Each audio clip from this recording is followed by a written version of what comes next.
Welcome back to Movie Recaps. Today I will show you a sci-fi, romance, drama film from 2016, titled Passengers. Spoilers ahead. Watch out and take care. The interstellar spaceship Avalon can be seen traveling through space, headed to a colonized world called Homestead 2. All of its quarters are empty, the vessel is on autopilot. The 258 crew members as well as the 5,000 passengers are in hibernation. Suddenly, the ship passes through an asteroid belt that's weakening its shields. Power is diverted to the main shield, but the ship is on a collision course with a giant asteroid. Suddenly, the asteroid collides with the ship, causing various malfunctions. The ship begins self-reparations, but one of the hibernation pods activates. The passenger awakened is Jim Preston, a mechanical engineer. His pod opens and an automated system helps with his awakening, telling him that he spent 120 years in suspended animation and that the ship is only 4 months away from Homestead 2. He's told that he will be able to spend that time enjoying the luxurious aspects of the ship. Jim receives instructions about his ID band, his cabin and the primary activities he's to take part of, prior to the arrival on the planet. Excited and nervous to meet the people on the ship, he gets ready, leaves his cabin and walks into an automated class meant for an entire learning group. Jim looks a little anxious, as the hologram explains the situation on Earth, calling it overpopulated, overpriced and overrated. It tells him to hold his questions to the end of the lesson, but Jim keeps asking why he's the only one there. He realizes that the hologram can't answer him and goes to search for other people. He gets to the main concourse of the ship. No one is there either, but an automated informational desk offers to help. Jim asks to talk to a real person and it sends him off to talk to a steward, but when he finds that no one is there too, he asks to speak to the captain. When he gets to the bridge, even though he doesn't have access to go inside, he can see that none of the main crew is awake either. Jim eventually goes to the observatory, where he finds out that the ship is actually 90 years away from Homestead 2. He realizes that he woke up too soon, so he rushes back to the concourse and sends a message back to Earth asking what he should do, because he doesn't know how to get back into hibernation. The communication system informs him that the overpriced call to Earth would take approximately 55 years to get an answer back. Jim is devastated. He walks around and finds the ship's bar, where he sees another person. As he's talking to the bartender, something seems strange about him. When he goes to get him a drink, Jim realizes that he's an android. It's called Arthur. Jim wants to find out more information from him, but he can't even explain to the android how it's possible for him to be there ahead of time. Jim wakes up in his cabin the next day and goes to the cantina, where he quickly realizes that most of the things on the menu are reserved for gold-class passengers only. He gets his plain coffee and tries to figure out how to fix his hibernation chamber. After he gets all the tools, he manages to get it operating and lies down inside of the pod. But nothing happens. Next, he decides to use the tools he found to get into the crew's hibernation chambers. That doesn't work either. Small malfunctions happen around the ship. Jim keeps returning to the bar to drink, but mostly to talk to Arthur. The android gives him some advice that convinces him to break into one of the gold-class rooms and try to have some fun on the ship. Jim tries all the restaurants, the games, the entertainment system. But as time passes, he becomes even more miserable to be there alone. One day, he gets drunk and wanders around the hibernation pods, when he stumbles into an airlock with spacesuits designed for spacewalks. Jim gets into a suit and goes to the airlock, pushes a lever and then the button to release the airlock door. Once outside the ship, he's mesmerized by the view. He's the only conscious human being experiencing that moment in time. Jim releases the magnets on his boots and floats in space, feeling devastated. He comes back inside, takes off the suit, but goes back to the airlock without it on. He pulls the lever, ready to end it all, but changes his mind in the last moment, runs back inside and slips on a bottle. Jim stands up and is instantly drawn to a woman in one of the pods, named Aurora. He searches for her files in the directory and listens to her passenger interview, becoming enamored with her. Later he's seen sitting next to her pod, still listening to her interviews. Back in the bar, he's reading some of her work and is talking to Arthur about her writing. He becomes obsessed with the irony of his situation, going to another planet for a better life, waking up early and not getting there, and finding his perfect woman, only for her to be out of reach. Jim keeps thinking about her and starts getting the idea to wake her up too. He talks it over with the android, but he doesn't understand the conundrum. If he wakes her up for his own benefit, he'd be stranding her there with him, to die on the ship. Jim decides against it first, but as time goes by he can't let it go, until one day, he changes his mind. He goes to her pod and manages to activate it. As she's waking up and going through the same process as he did, he hides and goes back to his room. A little bit later he goes to the main concourse, hoping to find her. And there she is, just as confused as he was a year ago. Jim tells her they're the only ones awake and takes her to the observatory. Then he tells her that he can't get to neither the crew, nor the main commands of the ship. Aurora freaks out and wants to get back into her pod. When they get to it, Jim explains that there is no special equipment on the ship that can help them get back into hibernation, effectively telling her that they're stranded. They go back at the concourse and he tells her that she should rest, since she just came out of hibernation. She feels sorry for him, having to spend more than a year alone on the ship. Jim goes back to the bar, feeling regretful about what he did. He asks Arthur not to tell Aurora that he was the one that woke her up. The next day, Aurora wakes up. She goes back to the concourse and asks the automated info desk about the hibernation pods. Jim joins her there and they go to get breakfast.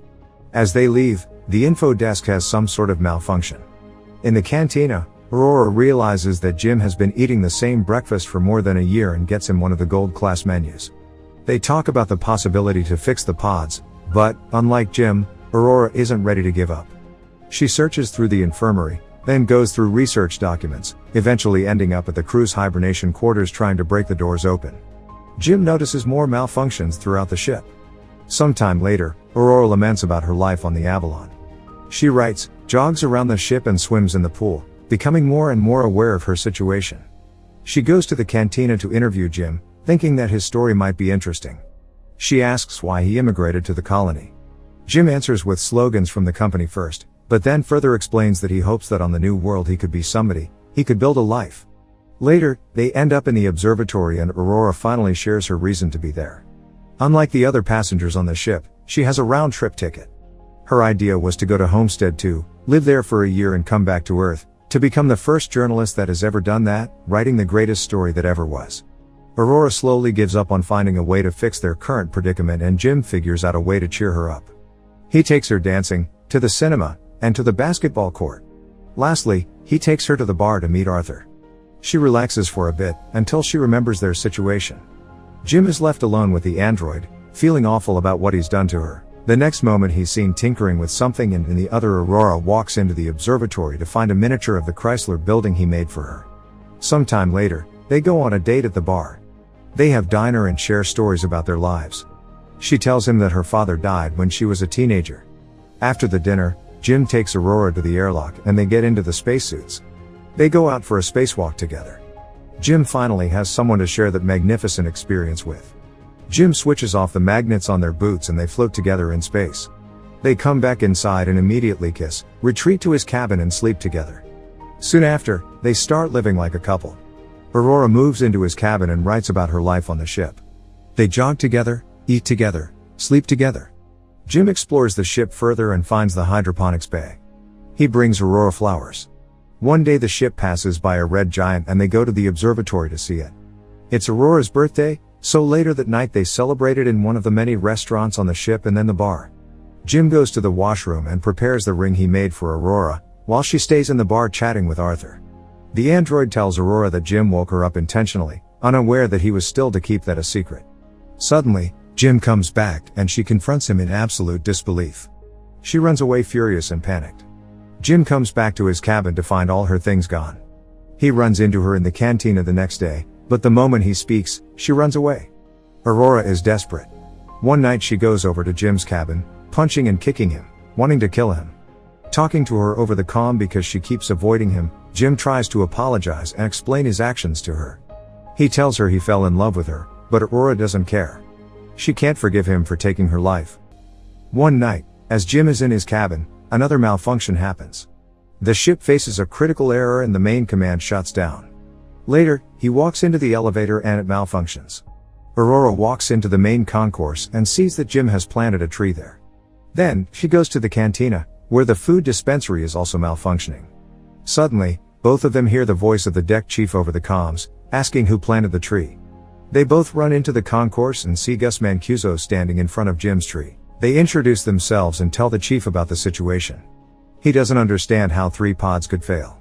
Mancuso takes them to the bridge and he discovers that there is something wrong with the ship, but the information on the systems has to be checked manually. When they leave the bridge, a robot almost falls on their heads and the two of them tell Mancuso that malfunctions have been happening all over the ship more frequently. He says that shouldn't happen, as he shows them how to collect the data. Mancuso checks on the pods, when Jim joins him there. He's figured out what happened with Aurora's pod. The deck chief finds what Jim did to be terrible.